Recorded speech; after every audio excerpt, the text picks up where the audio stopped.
I'm gonna do the second part of the other fic. I'm gonna read a one shot because I honestly did not want to read the other part. I'm honestly sorry about that.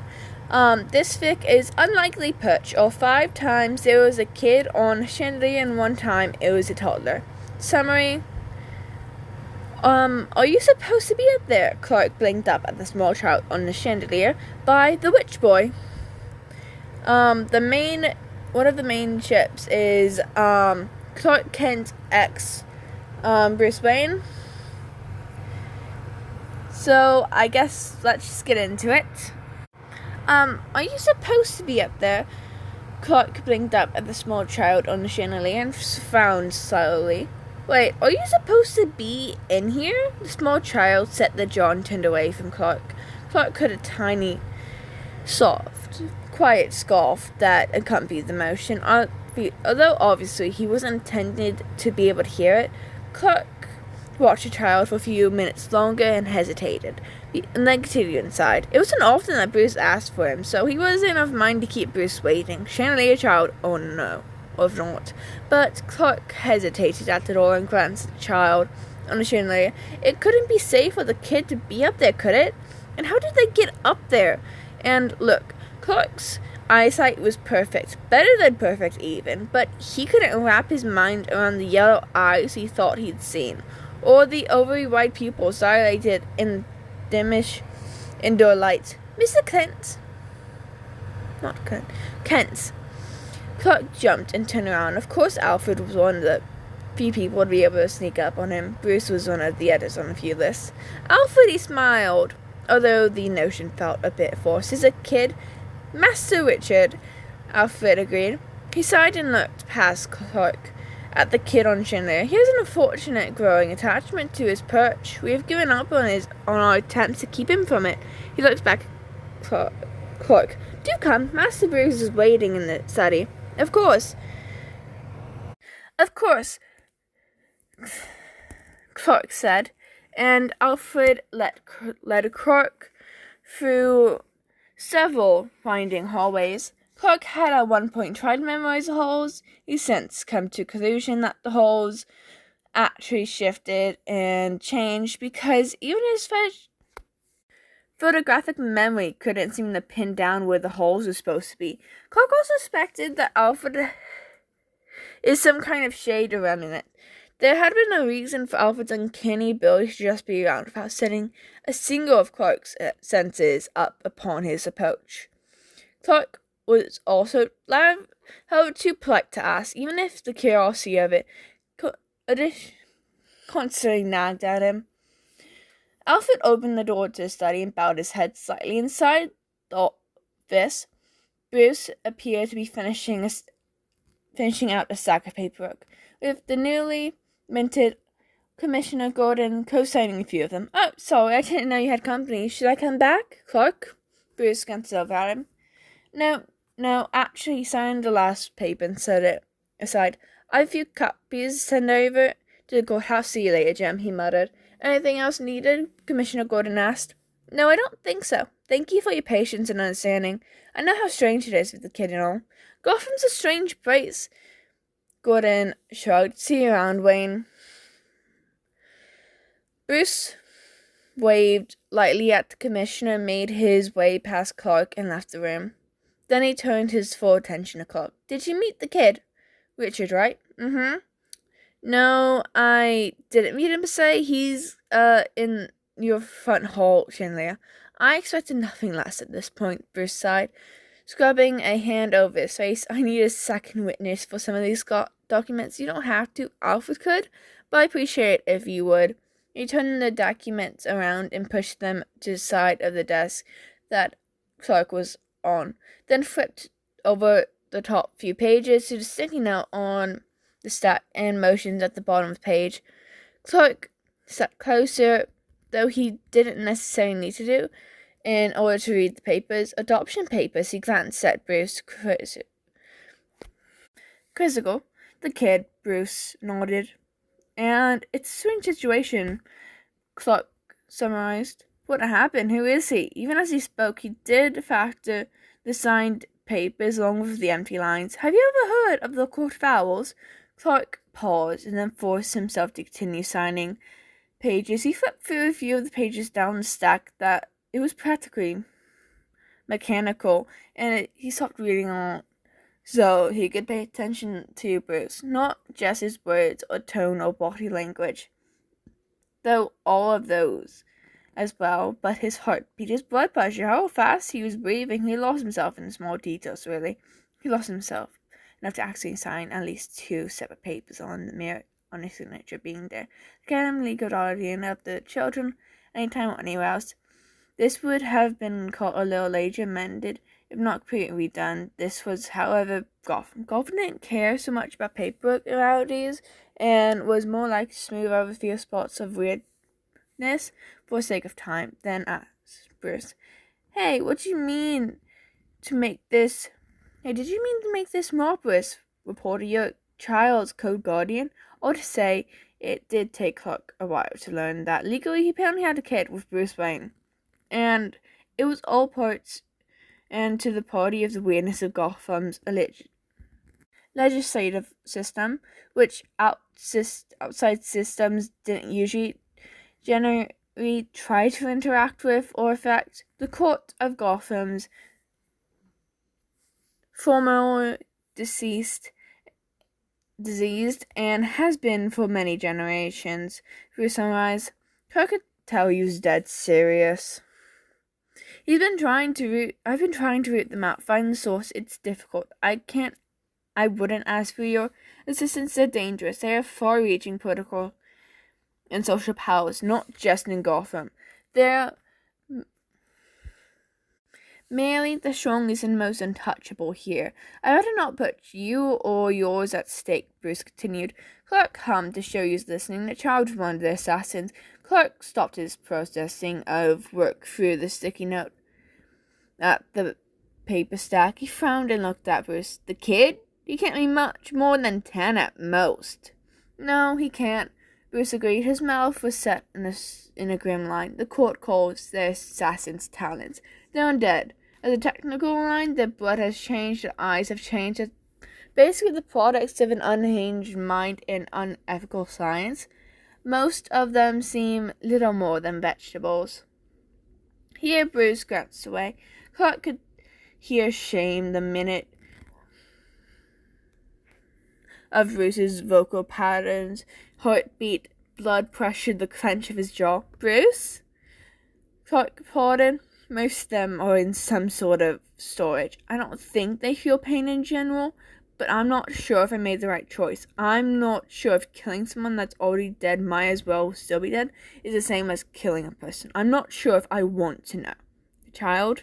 A town, of course, Bruce could say. Steadied himself with breath. He turned back to Clark, but much younger than the others, and awake. Besides, I couldn't, Bruce sighed. I decided the best action was to take responsibility for destroying the cell of the talents I believed he belonged to. Clark Kent, reporter of the Daily Planet, and the first reporter to announce Bruce Wayne's adoption of a formerly missing child by the name of Dick Grayson, too. It had been a few years later. 3 of them at most. Clark had been around the town enough to know he wasn't fond of vocalizing his speech, preferring ASL, so Clark had brushed up on his ASL. Because he had a photographic memory doesn't mean the practice wouldn't benefit him, right? The kid spoke little, and more of each passing year, but he definitely put ASL. And Clark didn't visit them much as he wanted, though. But here he was at the door of Wayne Manor because of another summons from Alfred. They tried to take him, Bruce said as he opened the door behind him. Alfred looked as miffed as he could, which wasn't much. Besides, Bruce was another child on the chandelier. For a moment, Clark thought that it was Dick on the chandelier, as he knew that Dick hadn't grown out of it. Even when one of the chandeliers gave out on his way, Bruce had to chandeliers all force to prevent that. Pardon? Clark blinked at Bruce. At the second, the child on the Chandelirmer was too young to be Dick. And where Dick had long, messy hair, this kid had short, curly hair. How the kid had the same bright, almost luminescent yellow eyes as Dick, as a Mark couldn't knew of a talent. Though the grey pallor and black veins was not overly obvious against the kid's skin, just as much as an indicator. Clark glanced back at Bruce, eyebrows raised. They tried to take Dick, Bruce clarified. Clark could hear Dick whispering to himself down in the back cave. They didn't succeed, he said. No, but I hadn't thought. Bruce motioned to the chandelier at the second child. This is Jason. Jason, Clark repeated. He waved at the child, who nailed his eyes at Clark, but didn't turn away the way that Dick had on the first brief meeting Clark had with him. Clark dropped his hand awkwardly and stepped inside the manor as Bruce finally stepped aside to allow him in. After losing their perfect talent, Bruce spat the words, jaw almost clenching. After losing their grey son, they tried again. Children's talents aren't normal, Clark. The court doesn't do that usually. But apparently, in the pursuit of a perfect specimen, Bruce hissed a breath between his teeth. Clark glanced up at Jason again. So this was an attempt at the perfect talent, one without the hand-picked bloodlines that apparently Dick was produced with. Bruce rubbed his hand over his face. When was the last time he slept? Clark, he dropped his hand again. Would you be willing to witness the adoption papers for Jason? I've come across an interesting mistake in Dick's documents that I think you should know about. Of course, Clark said. Clark tossed Jason a final look, then followed B to the same study, though it had seemed to take many less turns through the halls that it did take 3 years ago. When Clark had been summoned to sign as a witness to Dick's documents. You know that Gotham's is different, Bruce said as the study door closed behind him. Different is a light way of putting it, Clark said. Yes, well, it seemed you've accidentally found yourself the legal equal guardian of one Dick Grayson. Bruce sat down on his desk. Gordon was here earlier, so the places where you have signed as either witness or city council has been filled in. Feel free to speed through it if you like. We both know you can. I've what? Clark blenched. To keep it consistent, just sign the same places. Bruce waved him off. Gotham seldom update her forms, so the paperwork is probably remarkably similar, if not the exact same as it was 3 years ago when you were witnessing Dick's adoption. Okay? Clark would have broken down in sweat if he was an old person, probably. He was rushing through the papers at first at human speed, and then faster as his nerves acted up more. In Clark's opinion, he was way too young to have kids. Dick was 13, a teenager, and Clark was only 26. That was really way too young to have a teenage son, but Clark didn't want to question Bruce's suggestion. He felt like they would have to discuss it then, and that was just about the worst sounding thing to Clark in the moment. Clark glanced up at Bruce. Bruce looked mildly amused, which was a good as outright laughter for anyone else. Clark made a face at him and then looked down at the last few papers. How has the hunt for the council been? He asked. I've identified a few other court members, the kinds of power and sway. I'm not going to move on them yet, though I need solid cases against them. Especially with Gotham's corruption seeking into every corner of our court and police. If I didn't have an airtight case to enact on the heads of these people, it wouldn't do anything. Do you need a hand? Clark set the pen down, this time incredibly aware of the parental guardian he was signing for, and it was terrifying. Dick was born when Clark was 13. It was crazy. Jason was born when Clark was 17. He didn't think he was much older than the boy either, by enough to, be a father to them. Not that it sounded like Bruce was going to ask that of him. It was just the thought.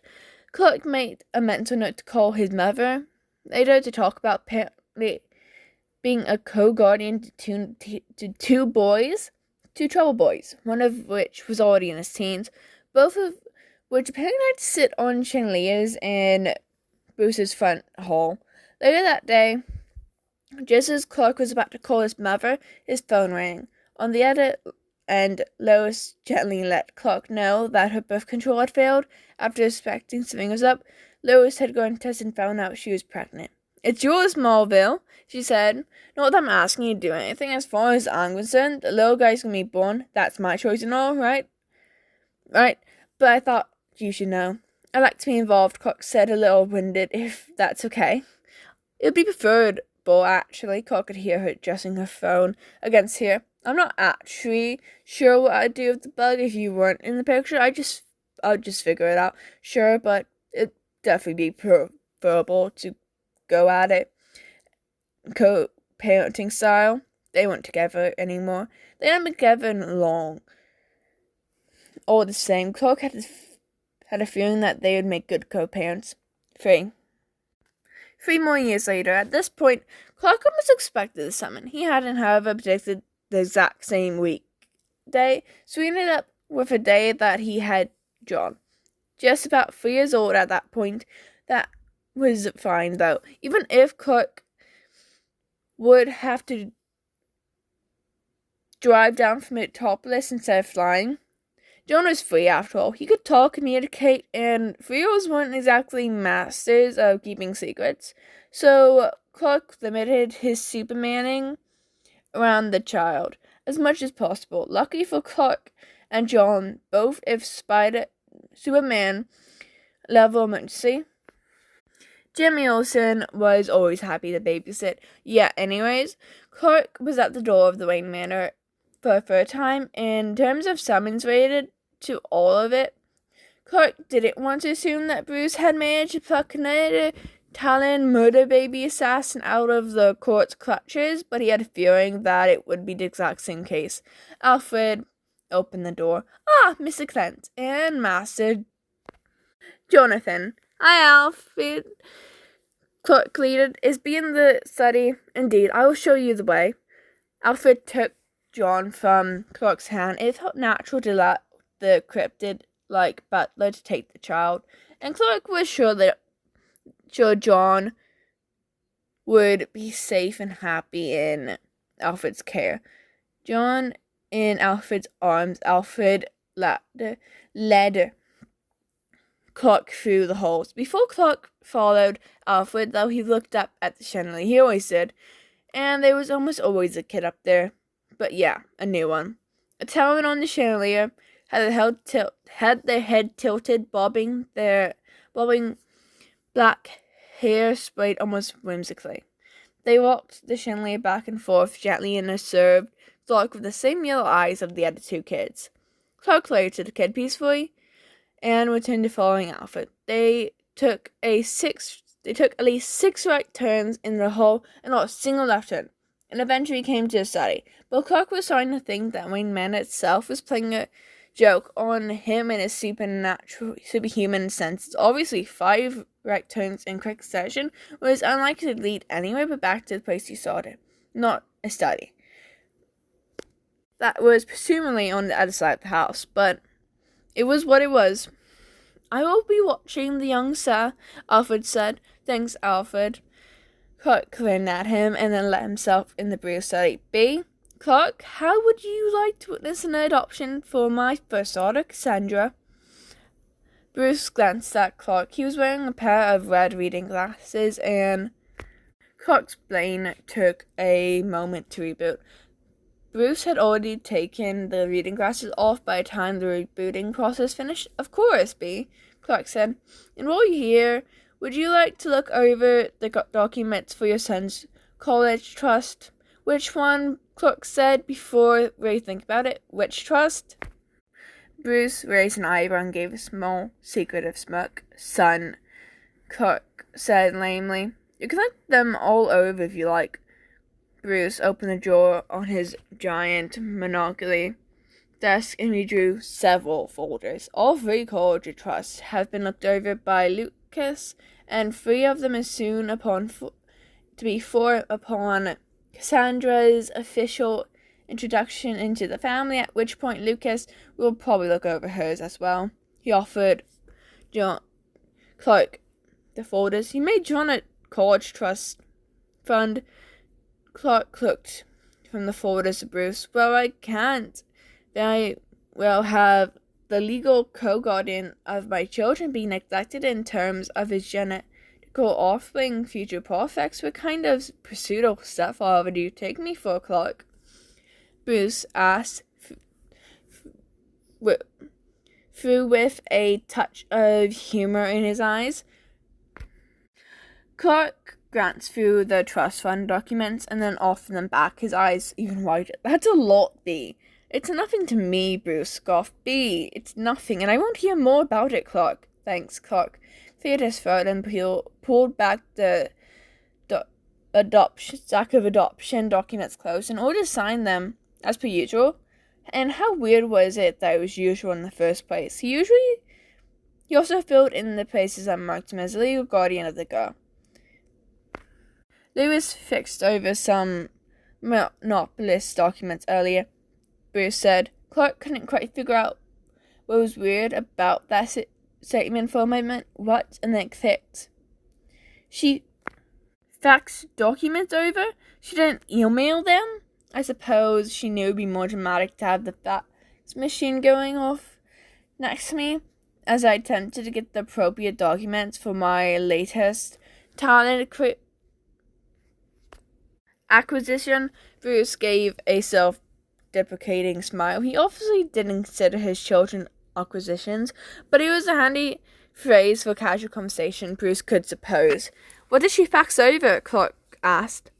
Custody papers, Bruce snorted. I think you're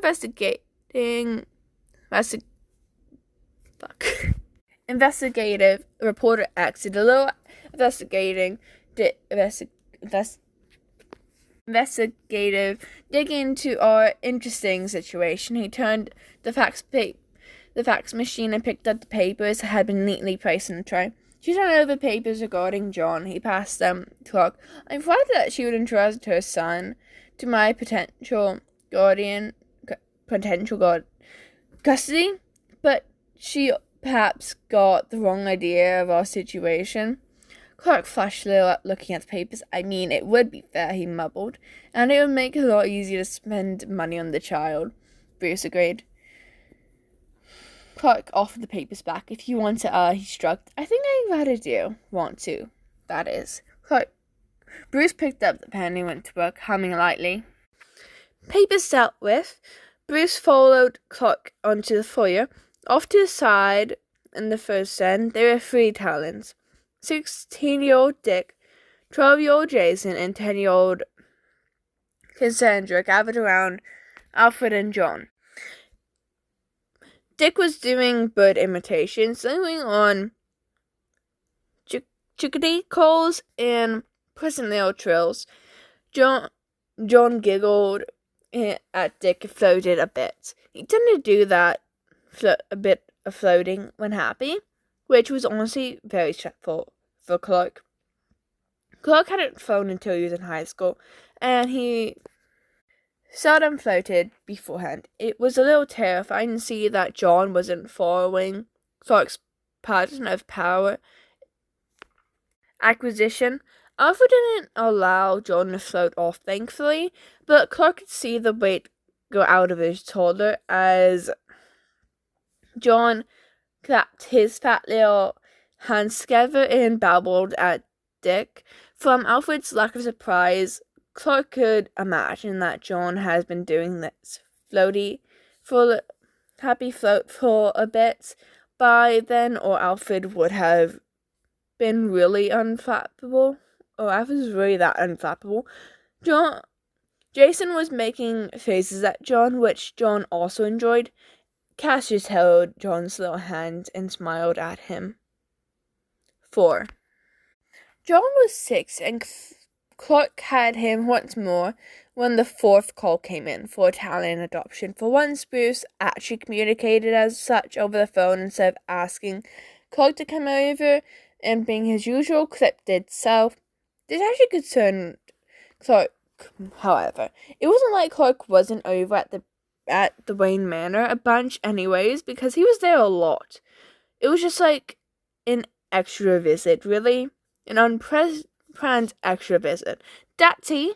John bounced in Clark's arms. Yeah, we're back, Clark chuckled. He knocked on the door. Dick swung the door open, golden eyes sparkling wide. John, he whispered. The Talons had an aversion to speaking, even after some of them had came out of town life for a while. Dick had been with Bruce for 9 years, but still mostly spoke in whispers and ASL, which was fine as long as he was comfortable with those forms of communication. John squeaked, "Dickie!" Dick stole John away and tripped as he fled into the house, calling for his Talon siblings. Clark rolled his eyes fondly and caught sight of course, the Chandelirmer being used. All of them ended up there at some point. But there, right there, was a new Talon. It was practically tradition, though, wasn't it? Hi, Clark waved at the kid. The kid had fluffy black hair and sharp features, almost gaunt. Clark had an immediate stab of worry when he realized that. Master Clint? No, Clint. Master Kent, Alfred greeted. Clark jumped a little. Sorry, I mean, hi, Alfred. He settled again, Master Clark. When did Clark become family? I take it Bruce is in his study. Indeed, Alfred started to walk ahead. It shouldn't take you long to find the study these days. I believe the house had finally come to accept you. I wonder whose affection finally did it. Sometimes Clark could forget how the rest of the family could be cryptid. And then Alfred would say something like that to him. As per usual, Alfred was right. The study was right on a single corner. Clark almost immediately missed the rabbit the house usually gave him. It had become a part of the charm over the past decade worth of visits. Clark greeted as he stepped inside. His smile fell pretty quickly. Bruce looked more frustrated than usual, angrier. They live next door, he muttered. The Drakes, they report of the court this entire time. Janet was in charge of procuring Dick, and then Dick's replacement, and their last fear, losing Cass, had her doing the unthinkable, Clark. She introduced her own son to the ranks of Talons as an attempted replacement, and I never noticed all these years, Clark. Timothy was neglected, a trophy child, unwanted outside of what benefited his parents, could get off of his existence socially as an eventual heir. He was a sacrificial lamb to the court's rank of Talons. You couldn't have known B. Clark grunted. Couldn't I have known, though? They lived next door to me. I saw the house every time I went into Gotham, Clark, and a child was suffering there. He sighed and shook his head. He was made into a Talon right under my nose. Clark shoved his hands into his pocket and sighed. It's not your fault, you know. Isn't it? I'm the one who's been taking the other Talons. Each successful Talon has been made into a replacement. I thought I rescued. Have I been doing the right thing? Yes, Clark said immediately. Absolutely, but you can't control them. You can only control yourself and your actions. And you've been doing the best you could. Bruce regarded him for a long moment, almost uncomfortably long, and then Bruce chuckled and dropped his skates. I don't think I could have asked for a better co-parent, he joked. He just couldn't say things like that. Clark flushed and glanced away. Thanks, but you don't need me, B. You have Alfred, and you've been doing an amazing job with all of them. And you'll do an amazing job with Timothy. Thank you, Clark. Bruce sighed and picked up the sack of papers. Well, it's the same as the last 3 adoption papers. Congratulations, Clark. It's in there, boy. Clark barked out a brief surprised laugh. No celebrate. So no celebrate. No celebratory group. Cigars, Alfred would have my hide if he had a green cigarette would do from it this study probably, Bruce said. He had his little iconic smirk back, the one that told Clark that Bruce was really enjoying the conversation. The banner had always made Clark's heart do a stupid little flip. Clark snorted at Bruce's joke and then got to work signing the document. Will the Drakes be a problem with this one?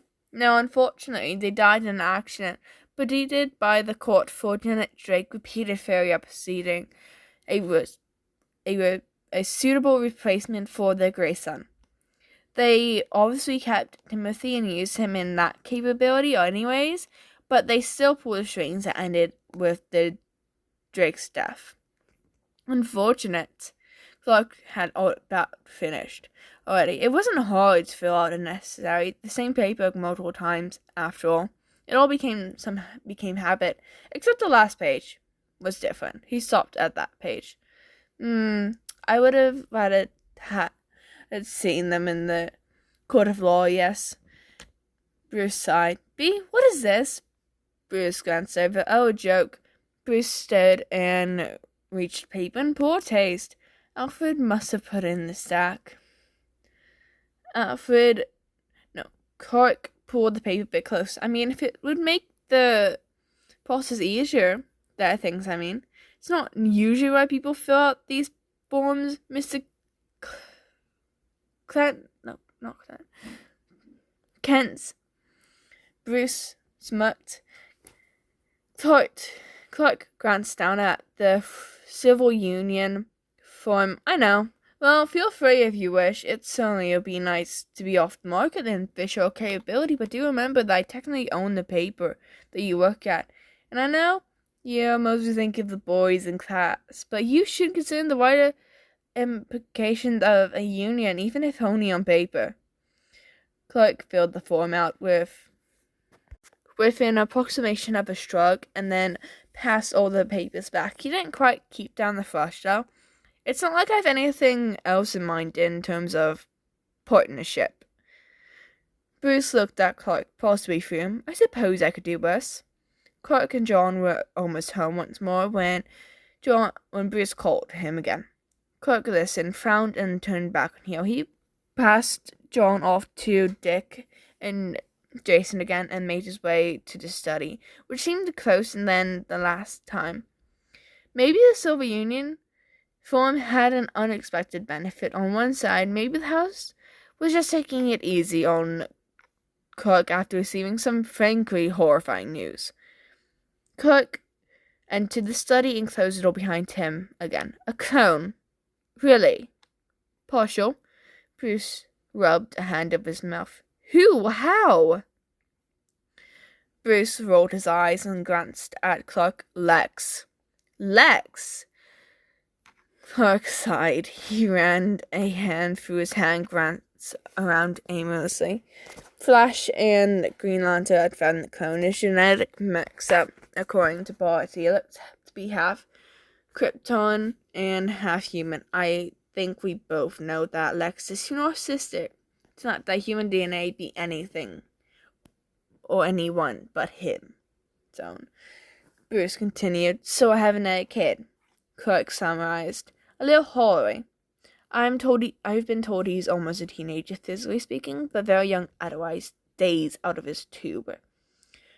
Bruce nodded. I don't want Lex to have... I'm already working on your custody. I have my lawyers on it. Lucas and everyone thinks that Lex won't have time to claim the kid unless the kid asks for it. I obviously won't speak for the kid's preferences or attachments, but I can imagine he's too young in the world to have vested interest in staying with Lex. Clark sighed again. Bruce gave it a beat, then smiled. Small and humoured, if a bit drier than usual. The Silver Union forms will come in handy here anyways, he said. No one complains of my lawyers looking in interest after my partner and his son, Clark's eyes snapped to Bruce's. Bruce shrugged, still obviously amused. Oh my god, I'm married. Clark realized. Bruce snorted.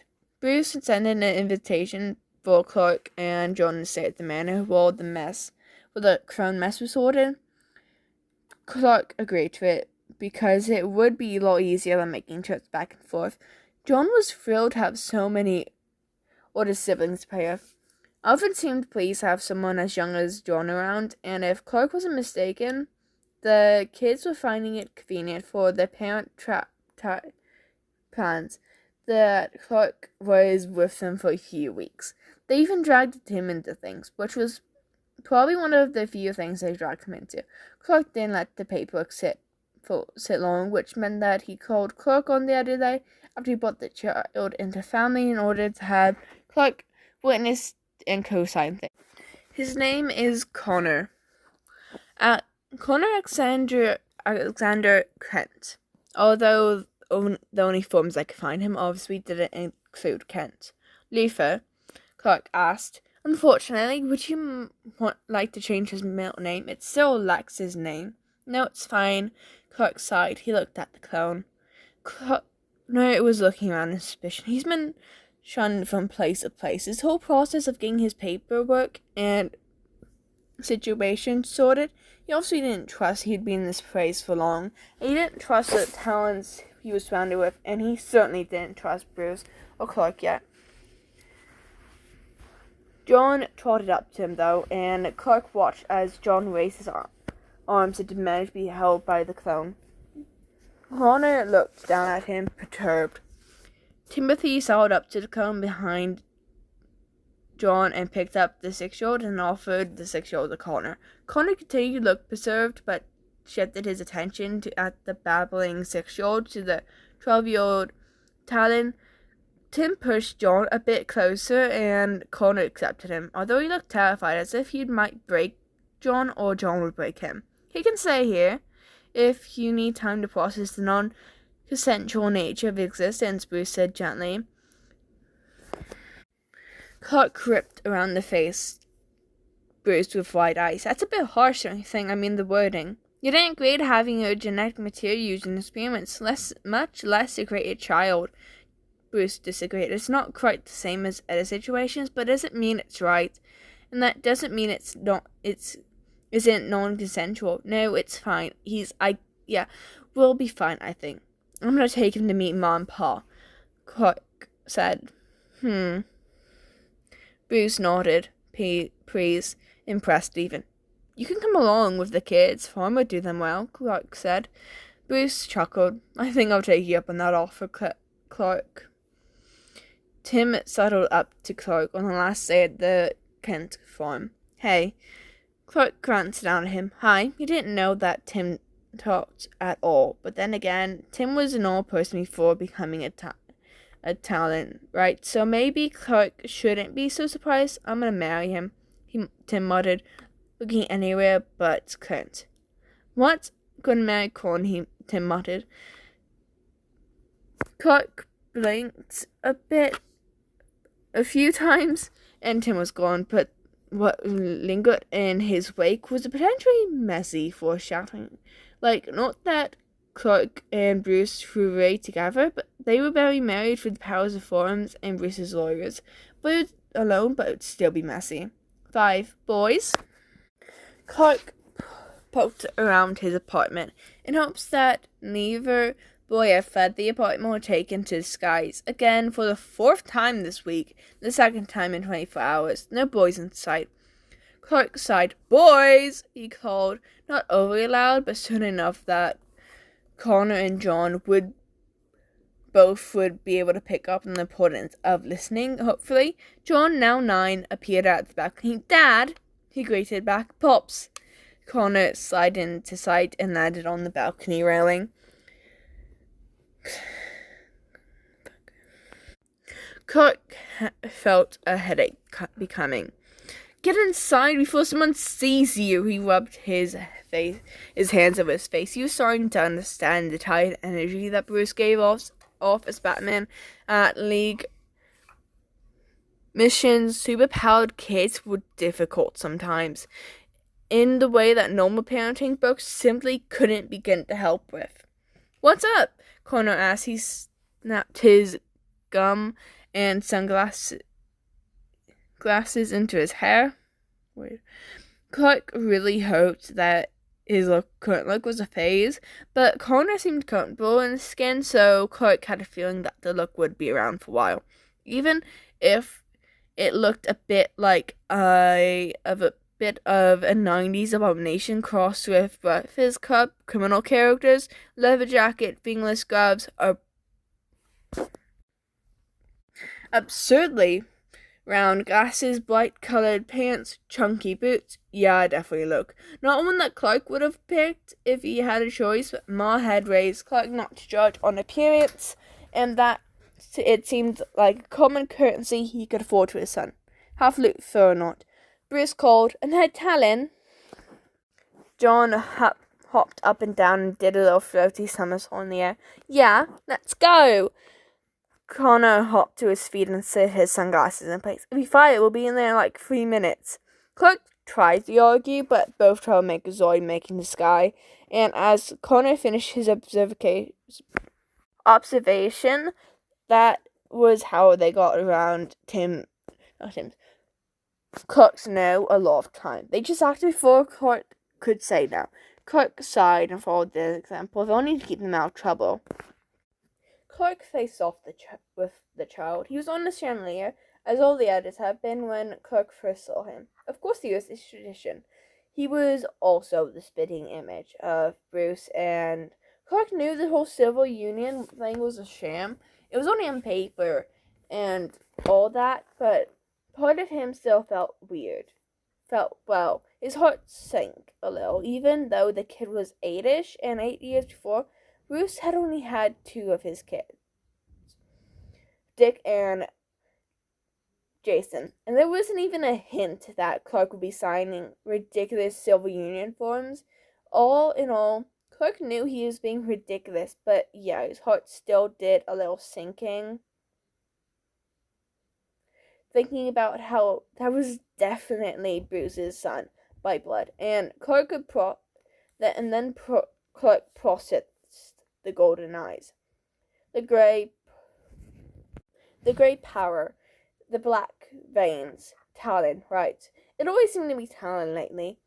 Clark felt anger surge through him. Instead of Bruce's son being a Talon, I mean all of his sons were Talons, but someone had taken Bruce's kid. A kid Bruce definitely wouldn't have known about and turned them into that. It was awful. No matter what child such things happened to, but Clark felt a bit extra angry in him, especially because Bruce would have never allowed to happen if he had a choice. Clark's attention snapped to Alfred, who cleared his throat. The study, Clark asked, "Of course, Mr. Kent." Not Kent. "Of course, Mr. Kent," Alfred said, and they were off to the study. And then they were back to the misters, apparently. Alfred seemed to catch it. Clark's confusion. "Married men are misters, Mr. Kent," he said. "While it takes some time to get used to Mr. Wayne was also made the change of title and marital status, as you should know. It has been 3 years, after all." Clark nodded slowly. Then made his way to the study. The manner seemed to change as Clark walked through it, excitedly bringing the study closer so Clark wouldn't have to go half so far to get it. Maybe it shouldn't have been disturbing. Maybe it should have been disturbing, but it wasn't. Though, if anything, it was endearing. "Bruce?" Clark entered the office. "The kid, right?" "Damien." Bruce nodded. He already had the papers laid out and ready for Clark. "My son, it would seem, has gone through the process of adoption. Would be easier than the process of proving his parenting. What with the Talon physiology." "Of course." Clark started to sign the papers. He paused at the co-parenting position and glanced back at Bruce. "Should I sign everything as usual?" "Of course." Bruce frowned. "Why wouldn't you?" "Well, he's your kid, right?" "They are. I mean, oh, I see. His mother would not be sharing custody the way Lois shares custody of John," Bruce said as he sat back in the city, we were not on the best of terms at the moment. Besides, it would look strange if my legal partner did not share custody of our youngest son, wouldn't it? Clark flushed and then turned his attention back to the papers, which he fit, finished filling out quickly. After the last place was signed, he set the pen down and straightened, though he couldn't quite make himself look at Bruce's legal partner, our son, our youngest son. Clark had so many butterflies in his stomach that part of him was pretty sure that they were going to escape and flaunt his stupid emotions in front of Bruce, thus the not looking at Bruce. If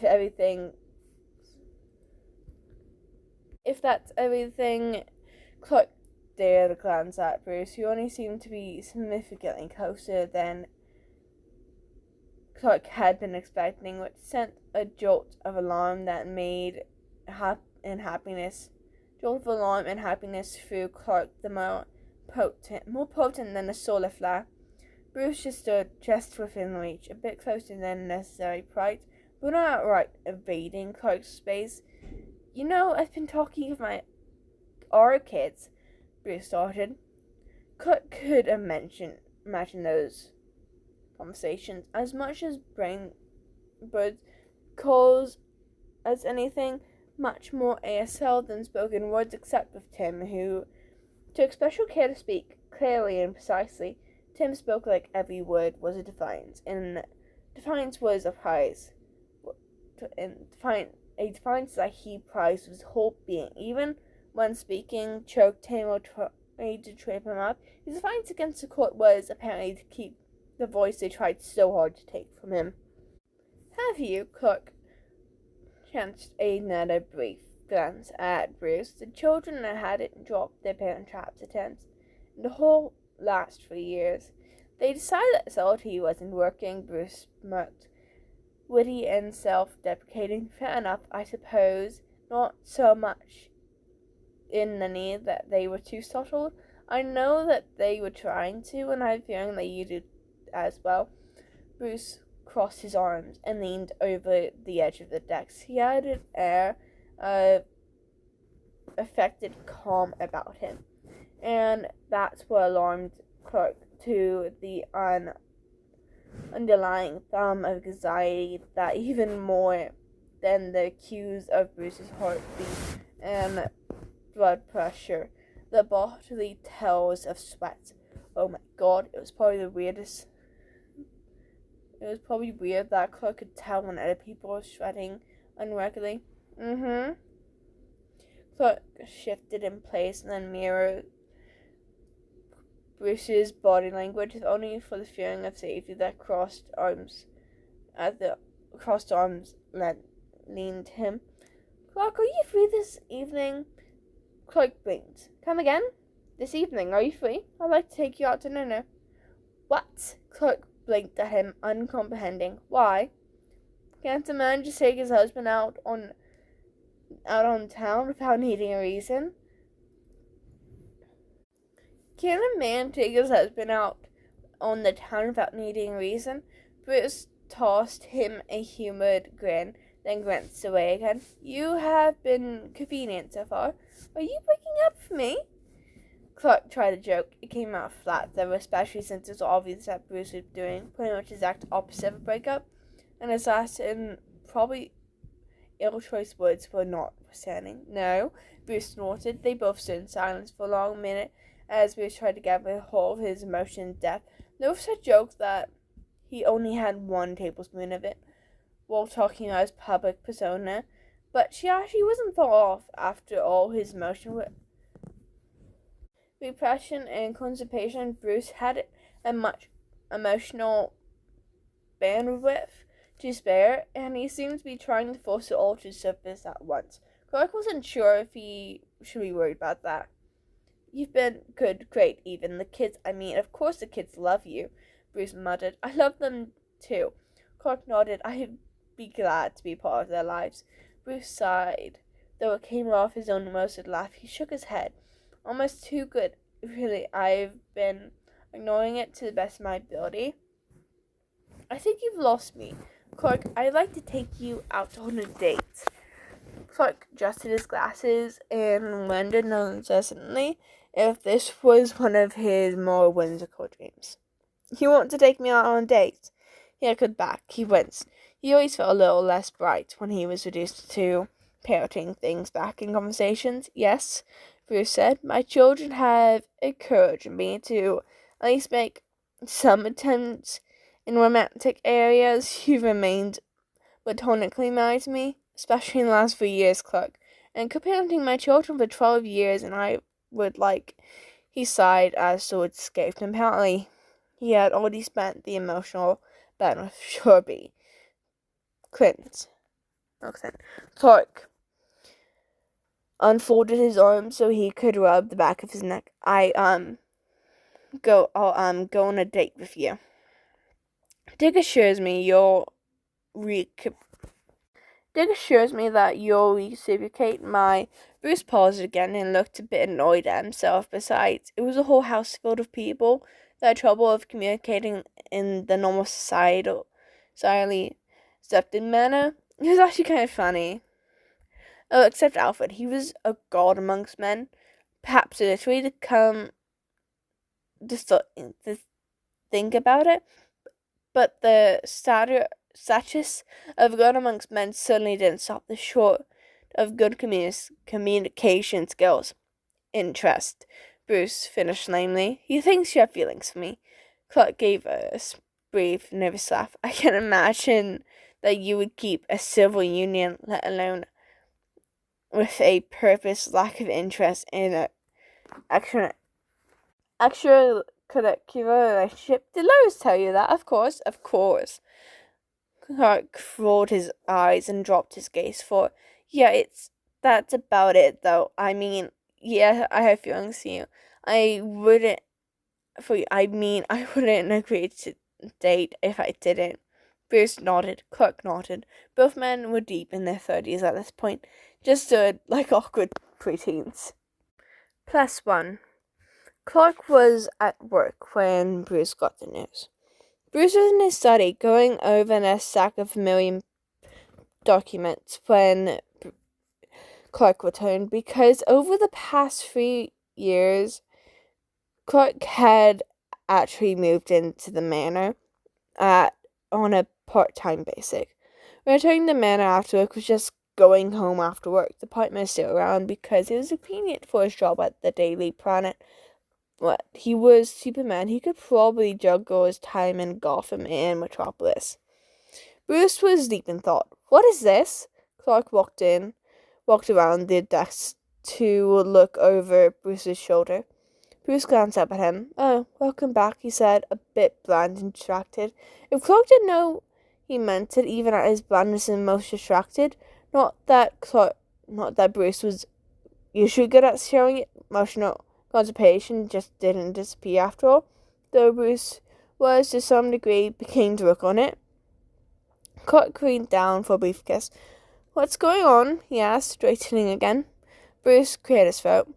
He always seemed a bit awkward about shows of affection or sentimentality. 3 years was enough to backtrack on all of that either. Have you heard of the ARGUS? The All-Seeing Titan? The Advanced Research Group United Support? Bruce said. Oh, Suicide Squad mastermind? He made a face. What of them? ARGUS,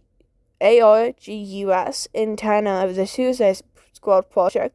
The Task Force X project has a project under developed, he said.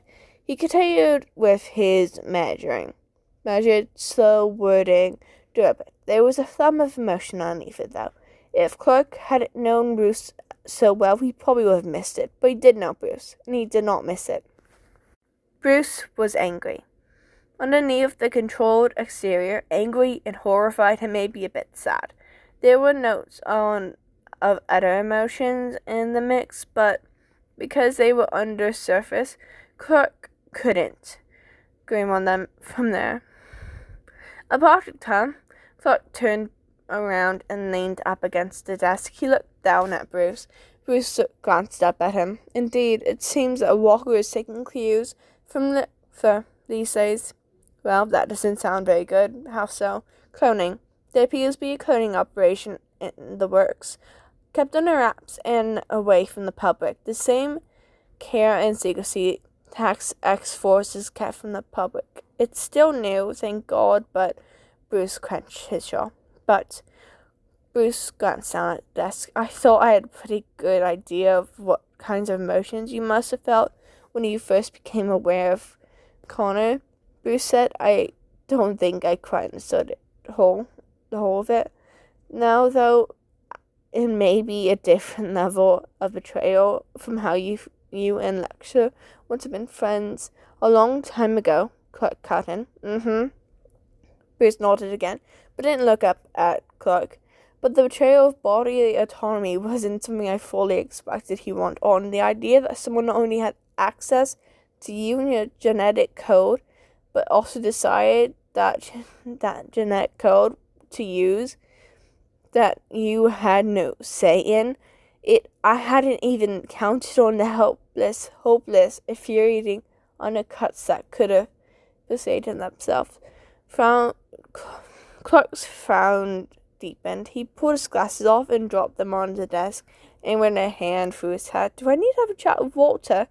I don't think that would have the intended effect, not Reporter. Probably not. Clark sighed and crossed his arms. Walter was one of the people that Clark suspected would have access to a stash of kryptonite and had the guts to use it on him. Symbol of hope or not. What's going on? It sounds like he found that the ARGUS is planning to clone you. They're planning to clone all the big hitters. Bruce clenched his teeth. Barbara and Tim are already working on information leaks so that the ARGUS can't hide it in the shadows with this one, but it's too late for the first of the successful attempts, according to my sources. What does that mean, B? He connected the dots to the conclusion. He didn't like the assumption around Bruce, not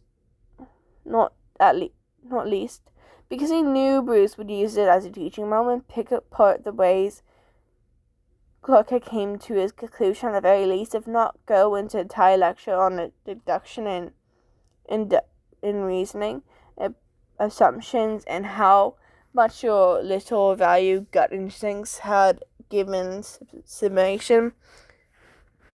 Bruce sat back in his chair and pulled an envelope from the top drawer of his desk and offered it to Clark.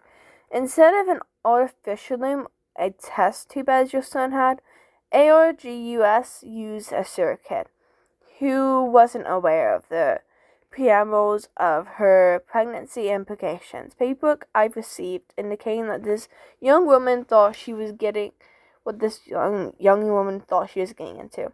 Tells me that she was recruited under false pretext, a preliminary parental health study. That is, a health study of women only just about to be and trying to be pregnant. But Clark flipped through the envelope flap and pulled out the first most obvious item. A picture. What is this, B? Not that Bruce had to tell him.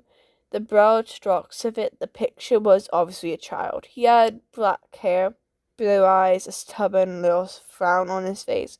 He wasn't quite an infant, but he couldn't have been much older than 3 to 3. It looked like a kid could be, relate to Bruce. So did the Talon boys, especially in the few photos that they had before they became Talons, because somehow Bruce managed to gather a flock of black-haired, formerly blue-eyed boys in his family. They weren't pictures of Cassandra before she was Han, sadly. Evolve had raised her to be the perfect weapon or some bull crap, and Han considered her a person at any point. She was probably treated better as a Talon than she was treated by her own father, in Clark's opinion. Behind the photo in the envelope was copies of birth certificate, reports from preschools that Terry apparently had gone to and served daycares, and a few medical records. A clone of Batman, Bruce gestured to the picture, somehow making the gesture sarcastic and self-deprecating in case ARGUS needs to replace me in the future, because apparently high on the list of priorities is having a direct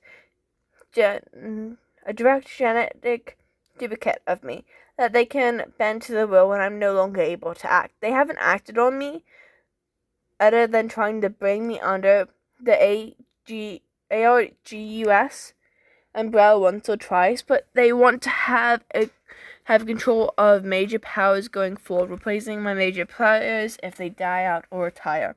A clone, Kirk breathed, and he looked at the kid again. His mom never knew. During the visual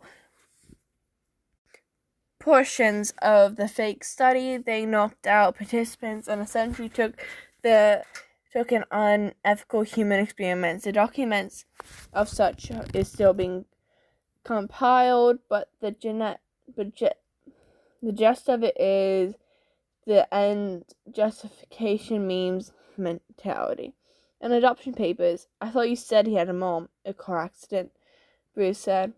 How do you know about him or about his mom? The questions have been running a long-term investigation on the ARGUS based on running on the clone plans. Usually those type of rumors wouldn't be enough, but in my opinion, there's always clone rumors, and very few of them turn out to be true lately, but some do, indeed. Bruce nodded. The question was sure of the source, so I gathered even if the information was less than rock solid, Babs have been helping him. Recently dug in deeper, she found Terrence first, before the accident. She'd been keeping tabs, so mostly see with the ARGUS